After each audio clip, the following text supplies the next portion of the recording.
Welcome to today's podcast with PodCasterPolitics. Today we'd like to talk about the tariff threats by Trump that are going to be imposed to Canada, and they're being imposed around the world as well. And some of our ideas on the tariffs and how to best deal with Trump will be discussed in this session. My contention is Trump loves the media, and it seems that all the leaders in the world are trying to play to the media fever to excite Trump, because that's what Trump wants for a response. And I'd like to see some ideas on how to deal with making it not a media fest for politics, and how that would have changed the outcome of Trump's threats of tariffs. One of the things I'd like to point out is Canada has been showing lots of fear over the raising of the tariffs. Right now, Trump has said he's going to impose 35% tariffs on any goods going to the U.S. that don't fall under the NAFTA agreement, or whatever you want to call his new agreement that he signed under his first term. 35% seems like a lot of fee to put on to a consumer's good that the U.S. is going to pay. I would suggest that if somebody came and said they were going to put 35% tariff on my goods, my initial gut response would be, why do you think my goods are worth 35% more?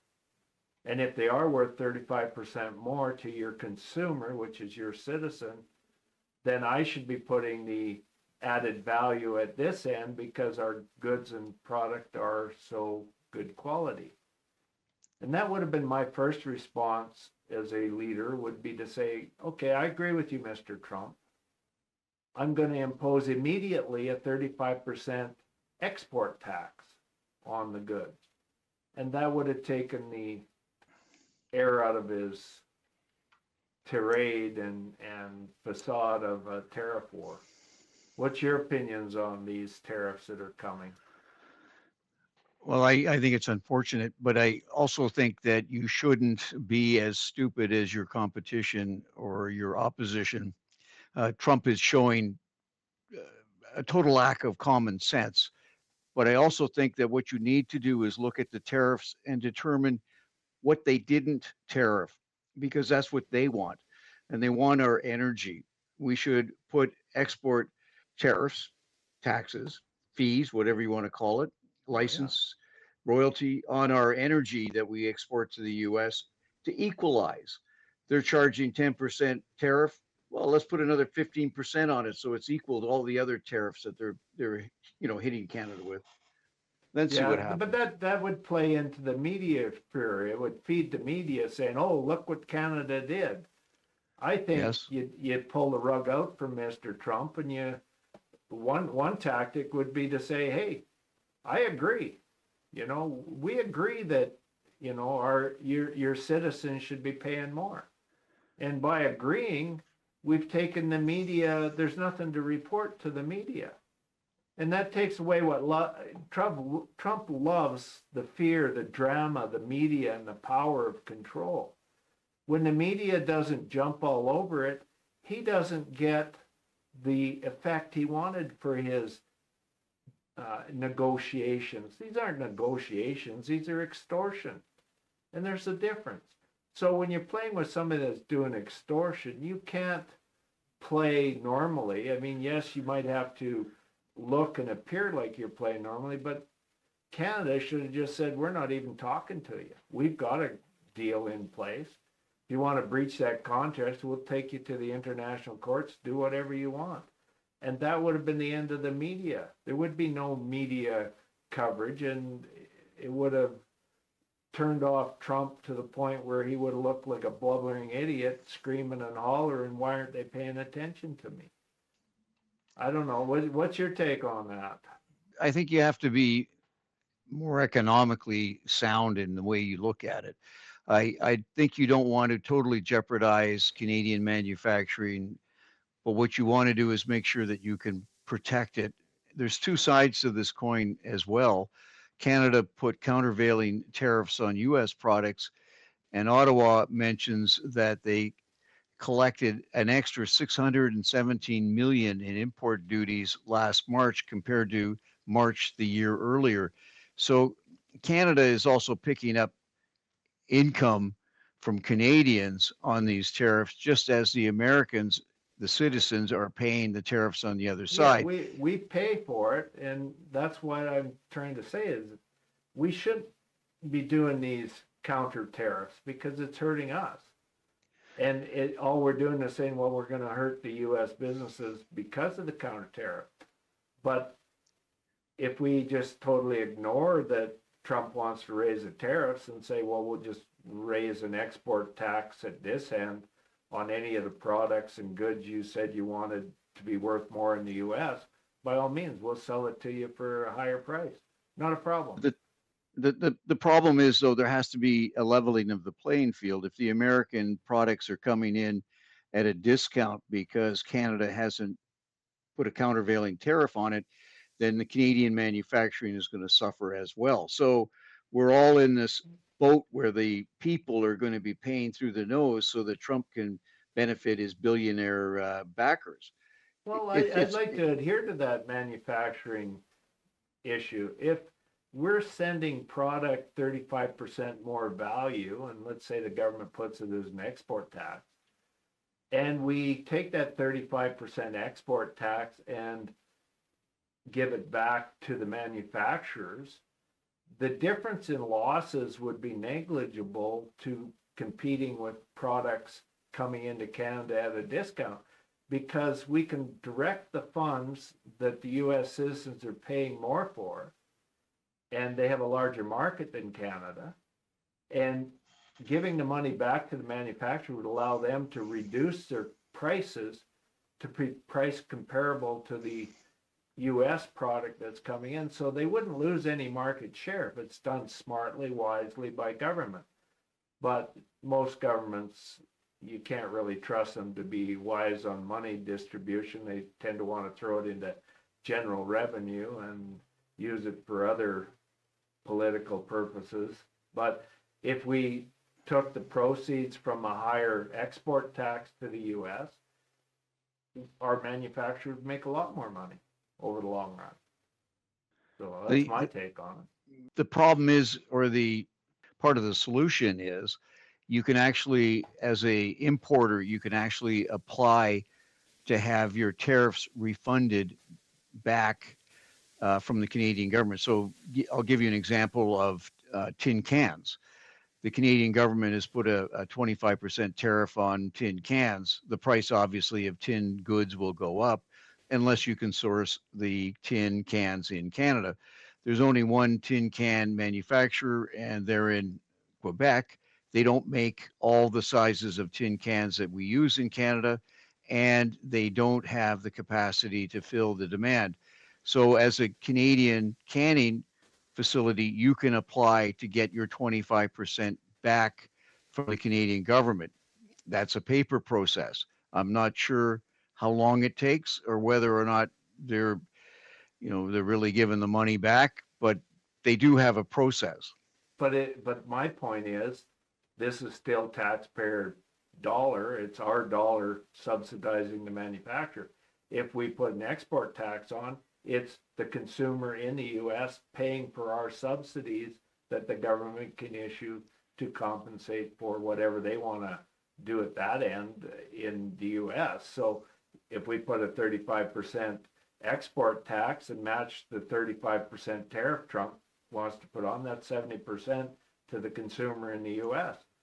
While any goods leaving the country would have to pay that export tax, and the money could go back to subsidizing the manufacturer without coming out of our taxpayer dollar, being a subsidy from the federal government in lieu of collecting any money from the exporting of the goods going to the U.S. So on that point, we can be very creative in how we want to deal with the U.S., but we have to look at how it doesn't hurt the manufacturer, and more importantly, how it doesn't hurt the average Canadian in doing so. And that's where an export tax or such would alleviate us having to put retaliatory tariffs that mean it's going to hurt us, the taxpayer and the consumer in the end. So we got to think outside the box is what I'm saying. Your theory is like the perpetual motion machine, where you put a dollar in, you get a dollar back. And anybody who has ever dealt with the government knows if you put a dollar in, you don't get a dollar back. And if you do get a dollar back, it costs somebody else 50 cents. So the issue would be, are you going to inflate government to handle all these programs and do the adjustments, or are you just going to try to suck it up and equalize it as much as you can and hope that Trump's out of office in 3.5 years? Well, that's the other option, is play the waiting game, but that's really tough to do. I don't think so. I think he one might of the not be in office as long as he wants to be. I think he will get impeached. You've hit a point though about the publicity, and it came up when Walmart said they were going to show the consumer the added costs of the tariffs on the goods that they ordered. Trump melted down on that idea. So well, what Canada he gets turned on by the fear he instills in people. And with somebody that gets turned on by it, and then he like over in Europe, he said, well, I'm going to throw a 30% tax or whatever it was, and 20%, and then the EU just said, well, I'm going to do a 15% tax. It's a win-win. Look at how great it was. Well, their average tax is only 2.7% up until the 15%. So the consumer in the US just lost, and the Europeans go, well, we're going to retaliate with higher tariffs on your manufacturers coming into Europe. So it's not a win. And he does that to get his endorphins off or something. There's a screw loose there somewhere, because that's just an extortionist saying, hey, I just extorted you, and I come out with more money because I extorted you. And that gets him turned on. So you never give a bone to a dog that gets a boner every time he gets a bone. So why are we catering to Trump? Just ignore him. But Cory, and don't open correspondence with him. Let's go back. Let's go back to your original idea that the publicity is what makes him function. He loves the publicity, to be the center of the universe. So what Canada should do, or some independent body should do, is put a list on the internet every day, listing what the products are costing Americans more than what they did before, so that the American consumer can actually look at this and say, wow, this is what the price was 2 months ago. This is what the price is today, and they can actually do to Trump what he didn't want Walmart to do, which is disclose the cost of the tariffs. And that's a simple. Why isn't this being done? Why didn't the EU do it? Why isn't Canada doing it? There are ways of dealing with the melodrama that Trump wants and deflating his media coverage, and that's by being smarter than the dumbass that's running the U.S. So outsmart him. Use the media to your advantage. Post these things on a regular basis. But the problem is, the U.S. media, even if you publish it, will not advertise it, because they are pro-Trump, and they want the sensationalism of all the fear-mongering, the sensational acts, the daily rhetoric, the propaganda. They want that to sell and make money for their stations, and they're privately owned. So they censor what is going to be presented to the U.S. citizens. And we know that. We've seen that. And those media outlets are donating in kind free airtime to promoting Trump into position and power. If Canada put a list together and continually pounded it wouldn't see the airtime. The only people that see it be maybe Europeans or a few people watching CBC, because the rest of the media is influenced and controlled by U.S. interests. Anyways, your idea that you have to do something with the media to counteract what he's doing, I guess, comes up against a dead end. Yeah, Because but so that you're arguing against what you said you thought would work, and well, it's not. you do it in such a way that it deflates the balloon he wants to ride on, and that's basically saying, yeah, we agree with you. End of subject. There's nothing to discuss. If we agree with you, there's nothing to determine. The ball's in your court, and we agree with you, and that's it. I mean, when you say, well, why don't you put a 70% tariff on our goods?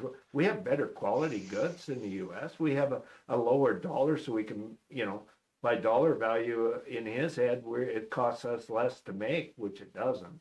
And just play the mind game with them that, yeah, we agree with you. It should be 70%, Trump. You're underselling your tariff on the US people. It should be 70%, because really it doesn't, whatever he's going to do, there's no negotiating. It's extortion. So let's say he's going to do like he did with Europe. He's going to now put 25% tariff on all the goods coming out of Canada. Oh, look at the money I saved. You didn't save us anything. You just cost your citizens more money, and he's going to do it anyway. So why pretend to negotiate? It's an extortion. He's setting the rates he's going to pay, and you have no say in it, so just ignore him. Do what you're going to do. We'll counter however we want to counter. Don't sensationalize the counter moves. Just do them. Just do them. And that takes the media sensation out and the excitement and adrenaline rush that Trump gets by being an international thug. And we would be no further or farther behind by just ignoring them. That's my position. Now, it's kind of like the barn door's already open. You can't close the barn door because everybody jumped on the bandwagon and played right into it. And that's why he's milking it for everything he can. And that's why he changes the deadlines, because it's milking the media to distract from all the other criminal activities he's executing in the U.S. And it works for him. So all we're doing is feeding his smoke and mirrors mission of, hiding the fact that there's genocide in Gaza, hiding the fact that he was negotiating with Iran and then bombed them while he's in negotiations. He's not trustworthy. He's sending ICE agents to arrest anybody they want without even producing ID. It's like kidnapping on the streets. And if you dare oppose the kidnapping because they're not even identifying who they are, you're going to jail too. And this is why he wants the media sensationalizing the tariffs. He wants that as a national distraction and an international distraction against the internal conflicts that he's intentionally doing against immigrants and citizens of the U.S. So, we can't be complicit and aid and abet Trump and his media scams. He's such a narcissist that he thinks that the Palestinians should have thanked him for allowing some food in. And the That's question, what it's in the news, yes. well, the reality is, how would they thank him? Their telephones have been cut off, their power's been cut off, their water's been cut off, they're living in an open air concentration camp. How the hell are they supposed to ring up, Emperor Trump and say thank you for calling the Israelis off for a couple of hours and feeding us some crumbs? The guy giving them time to deliver more bombs to Israelis. Yeah, you're right. He can't be trusted. And the thing is, you can't even negotiate with him. That's the problem. So maybe Canada would be better just to ignore him, walk away from the negotiations. That's what a strong leader would have done right at the start. Putin seems to be getting away with that. Trump jumps up and down and says, I want this to end in a week. I want this to end in a month. I want this to end in 3 months. I want this back to end in 2 weeks. Yeah. And Putin's going, yeah, okay. Yeah, okay. Yeah, whatever. Yeah. Whatever, you go do your stomping and gallivanting around, and nobody's listening to you, but yeah, sure, whatever and that worked. I mean, for Putin it worked. Why wouldn't it work for the rest of the world? It would. It's when you cater to a sociopath that wants the attention you're giving him what he exactly wanted. And in marketing 101 or spin doctoring in politics 101, find out what your opponent wants and then don't give it to him. And Oil. that's how you deal with it. He wants Pretty oil. simple. Yeah. Yeah. He wants oil. Well, So and that's the other thing is, we've got out here in Alberta, we've got Maga Smith that is just as untrustworthy and lies and cheats and everything else and pushing for us to join the US. And, if we had, truly a strong province in Alberta and Western provinces, we would be standing with Canada saying, yeah, it's time the U.S. started paying fair market value for our oil, and here's the steps we're going to do to make sure that the rape and pillage of our assets are over and done with. It started in the 70s with the oil crisis that we started doing favor and deals to the U.S. to ensure that they were strong on the international scale because of the war with Russia, and the Soviet Union was pending and blah, blah, blah. And we ended up giving up our oil rights to protect the U.S. value in the 70s. And that's when it started. So it's time Canada, united under one country banner and said, yeah, let's start charging more for our oil, more for our minerals and metals and everything they take for granted coming from Canada to the U.S. And that reminds me, Trump definitely is going to implement a tariff on our lumber. And that is one of the reasons that I think Carney and the government is all concerned, is because they're going to put a tariff on our lumber going to the U.S. claiming we're dumping lumber. Well, we got lots of lumber. But how does that affect us if a tariff goes on in the States? Well, they're going to buy less lumber from Canada. Okay. We have a housing crisis in Canada. If lumber can't be shipped to the States, it's going to go down in value here in Canada. It's still going to be profitable for the manufacturers. But guess what? The cost to build a house just went down way significantly. So I don't have a problem. Go ahead, Trump, tariff the lumber. If it means there's going to be a flood of lumber on the market in Canada, that means the cost of housing builds will go down and we will be able to deal with our housing shortage. Now, I can see why a lot of the wealthy people in Canada don't want that to happen. They make a lot of money off the real estate. The price of lumber goes down, real estate goes down. I don't know what your feelings on that are, but. Well, going back to your point half an hour ago about why the EU would have agreed to a 15% tariff so quickly. And you notice it was this Ursula, whatever her name is, Right. who also is the war hawk over there that, wants to see, Russia beaten up and Ukraine, restored to its original borders and NATO missiles in the Ukraine and all that kind of stuff. So the person who negotiated that deal has a vested interest, but the EU is in trouble. It's in trouble because they now have to increase their budgets for military purposes up to 5%. It's in trouble because the number one supplier of liquefied natural gas has become the US. They've agreed on Monday to $750 billion worth of strategic purchases of liquefied natural gas from the US. Now, conveniently, the US became the world's largest exporter of natural gas, liquefied natural gas, because of the sanctions on Russia and the fact that they blew up the pipelines to Germany. So hidden behind these tariffs and the agreement as part of the extortion is the export of energy again. The Americans are behaving like predators, and they always have, but usually they've been a little more subtle about it. Yeah. Maybe you're right. Stop talking to them. I mean, look at Europe's got problem with natural gas. Canada has 200, 300 years supply of proven natural gas reserves. And because the Americans own our industry, they have refused to build liquefied natural gas ports in different parts of the country on our coastal line, so we could be an international supplier of liquefied natural gas. We finally have one terminal in play that just opened up a couple months ago, and that should be the start of the eye-opener for Canada.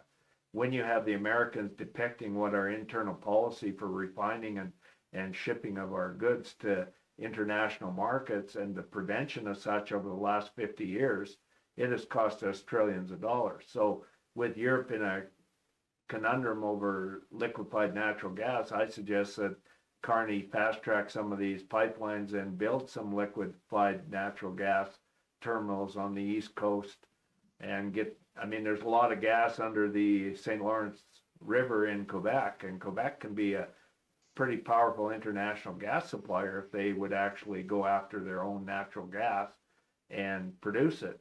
So we do have some internal issues regarding Canada and what we can do, but we shouldn't be importing oil from Venezuela and the Saudis.